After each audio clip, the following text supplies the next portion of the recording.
And check this out. It's a walk on.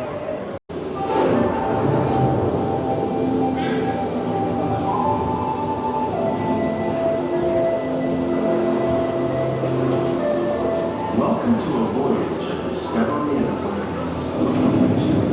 First, phenomenal surprising nature living with the land. Our journey begins as dramatic and sudden changes are sweeping over the land. The approaching storm may seem violent and destructive to us, but to nature, it's a new beginning in the summer.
One of those living systems is the rainforest, home to the most amazing concentration of life on our planet. These dense and beautiful forests cover only a tiny portion of the Earth's surface, but they contain more than half of its plant and animal species. Rainforests are also extremely rich in productive living systems, providing us with oxygen, food, medicines, and other elements essential for our lives.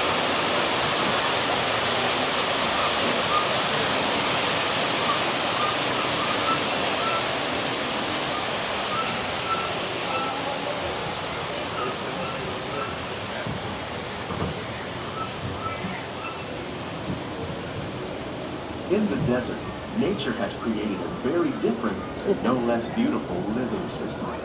And while this arid landscape may seem lifeless, it is very much alive.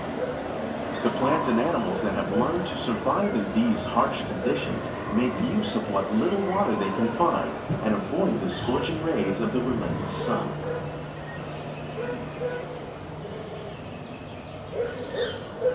The American prairie once appeared as desolate as the desert, but over time, rainwater and nutrients gradually penetrated the hard surface of this land. Even the hooves of the mighty buffalo helped create the rich soil that would one day become home to the American farm.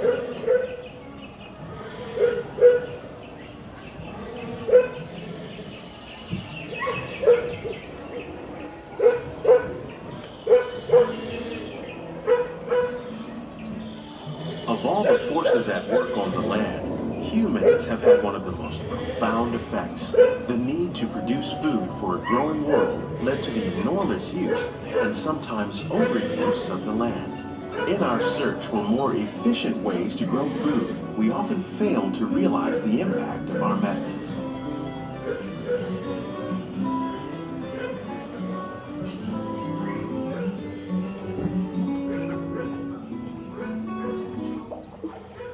Today, we're learning to live with the land, discovering better ways to grow food that will assure both human and environmental well-being.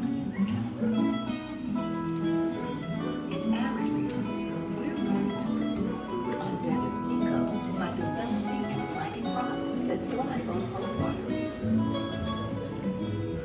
In Japan, we're learning that by mixing leaves and other living materials into our soil, we can make farmland more fertile without the need for chemicals.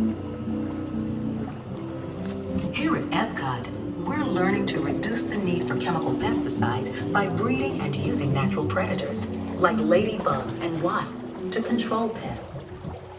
In the farmlands across America, we're learning that by plowing under vegetation containing natural fertilizers, we can enrich the soil without the use of chemicals. In arid regions, We're learning to produce food on desert seacoasts by developing and planting crops that thrive outside.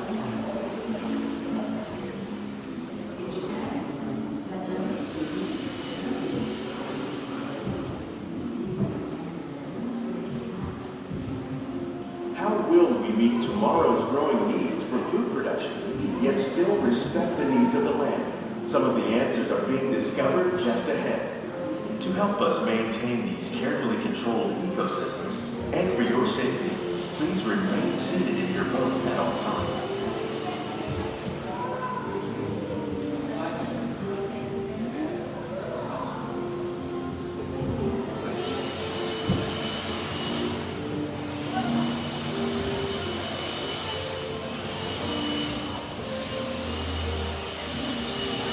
Like, oh, peach tea. Dragon fruits.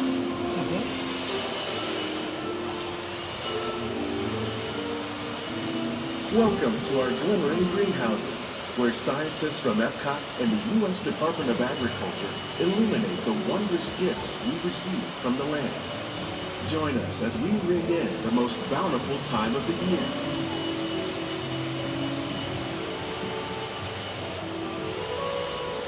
For some, it's difficult to imagine the holidays without winter and snow, but one of the most important holiday crops actually grows in the tropics.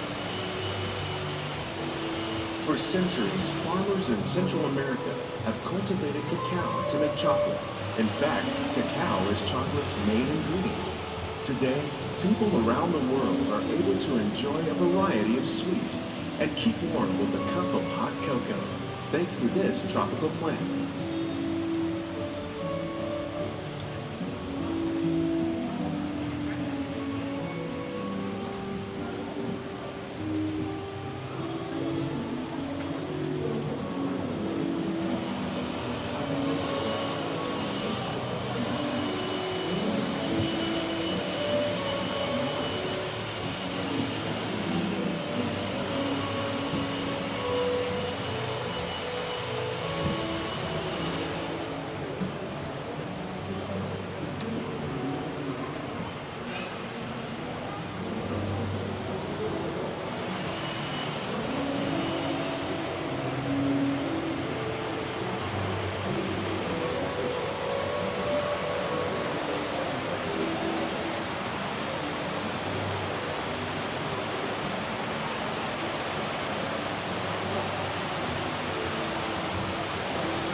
When you think of holidays, you might not think of fish, but seafood is an essential part of many Western meals. In parts of southern Italy, family and friends gather once a year to celebrate Papa with a 7-course seafood dinner. Tilapia, bass, and shrimp, like the ones raised here using our sustainable water systems, make up just some of the dishes served during this grand meal. Today, in the United States, the tradition is known as the Feast of the Seven Fishes.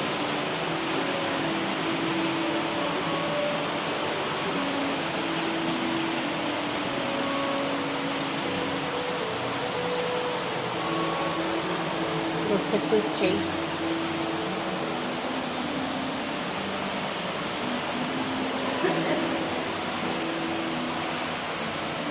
The gingerbread man.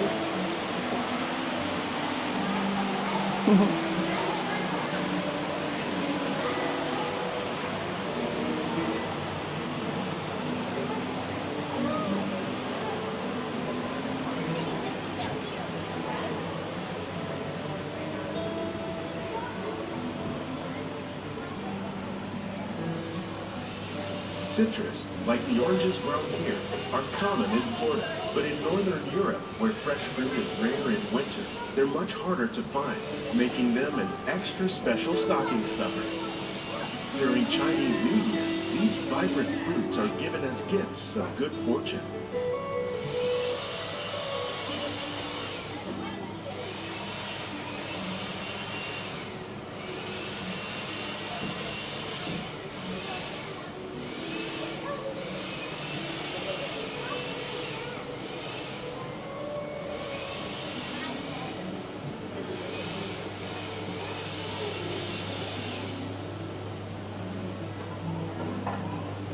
they say it's better to give than to receive. And in this greenhouse, we're celebrating the holidays by giving back to the land using innovative farming techniques. By recycling water, we can give plants rich nutrients. By giving plants ladybugs, we're able to control pests and reduce the need for pesticides. And by growing ground plants vertically, we give them better protection from disease.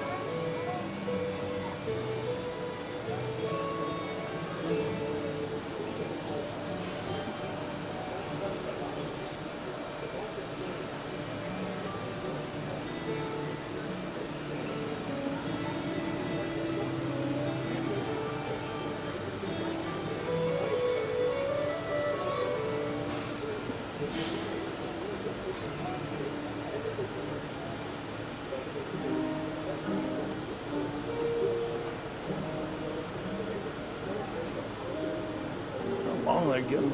I know.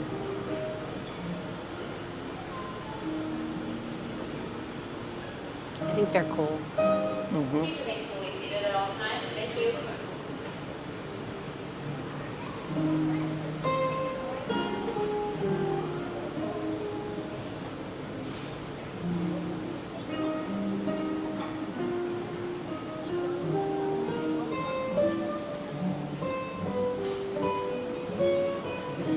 Many of the plants you see here help spice up the holidays.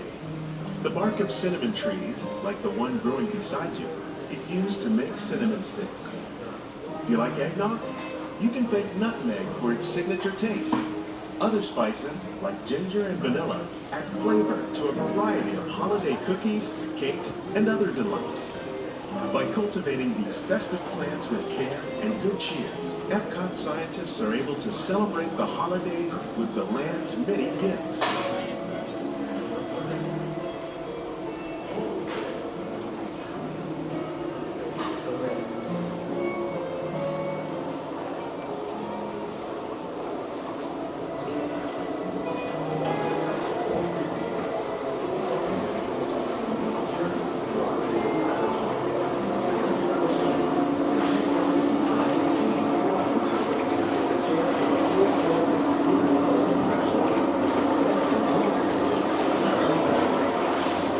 These greenhouses represent just a fraction of the work being done worldwide to produce bountiful harvests for our growing population.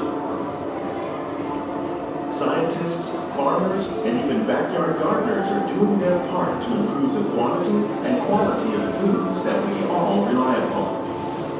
Together, we can continue to find more ways to increase food production and protect our precious natural environment. Only then will we truly be living with the land.